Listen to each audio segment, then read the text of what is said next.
Welcome to The Explainer. Today, we are diving into a pretty controversial video that asks a very provocative question about modern women. And our goal here is simple, to break down this perspective piece by piece to really understand the arguments being made without taking a side or endorsing anything. So, here's how we're going to tackle this. First, we'll look at the central question that the entire video is built around. Then, we'll get into the four main pillars of the argument: the role of technology, big shifts in culture and values, a psychological diagnosis, and finally, the advice given to men. Okay, so the entire argument really hinges on one single, pretty inflammatory question. Now, it's important to note that the speaker frames this whole thing not as an attack, but more as an educational video. He says it's meant to help men understand what he sees as a very confusing social landscape today. And there it is. That's the question that kicks this whole thing off. The speaker is careful to say that his goal is to inform and offer solutions, and he specifically tells his audience to steer clear of hate and move towards understanding instead. All right, now that we have the main question on the table, let's get into the first pillar of his argument: technology. The speaker claims that social media and dating apps haven't just changed how we meet people. He believes they've completely rewired our behaviors and what we value. So his first big point is this idea he calls the dictatorship of the like. He's basically arguing that platforms like Instagram have created a new world where a woman's self-worth is measured in likes. And this creates a social hierarchy that he thinks is, well, pretty toxic. And check out the specific consequences he says come from this constant chase for likes.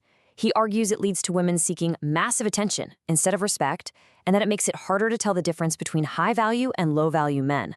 Plus, he says it feeds this constant need for what he calls easy dopamine, an effect he directly compares to what pornography does to men. You know, to really capture the impact of dating apps, he even coins his own term, Tinderization. He argues that the whole idea of romance and courtship is just gone, and it's been replaced by this transactional, on-demand system where potential partners are treated like options on a fast food menu. And this brings us to a really core idea in this perspective. The speaker argues that this Tinderization has real consequences for what he calls a man of value. He claims that a woman's mileage, and that's the term he uses for her number of past partners, makes her less desirable.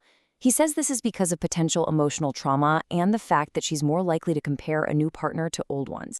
Okay, so after talking about the digital world, the speaker kind of zooms out to look at the bigger picture, the cultural landscape. He says technology is only one part of the equation, and that major shifts in our values are just as much to blame.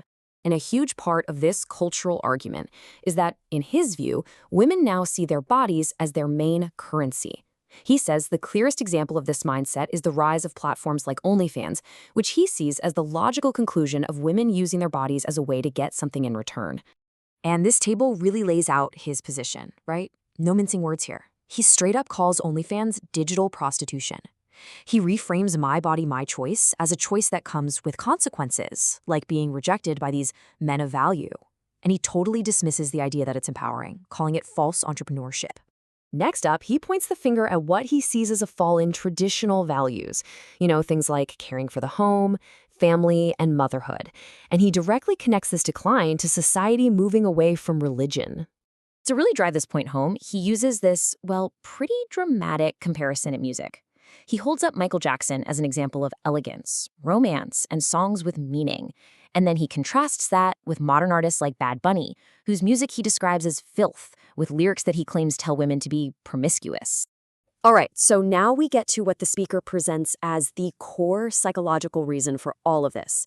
He says this is the root cause that explains all the behaviors we've just talked about. So what's the key?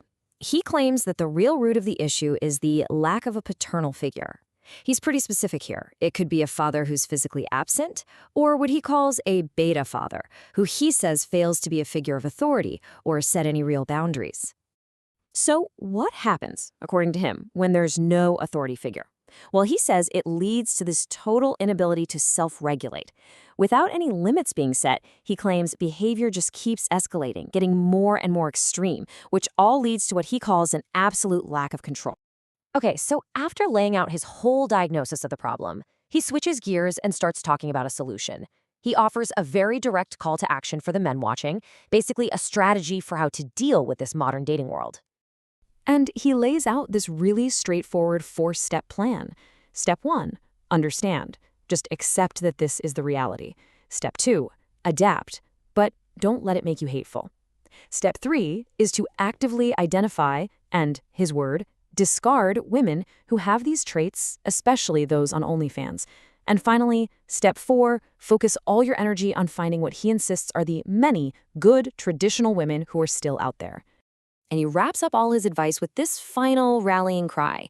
He frames this whole search for a good woman as a kind of fight, a way to resist what he sees as these negative trends in society that are trying to, defeat men. So, after breaking all this down, the real question we're left with isn't about whether he's right or wrong. The question is, what does the fact that these ideas are so popular tell us about the real anxieties and the fractures in our dating culture today? And that's something worth thinking about for everybody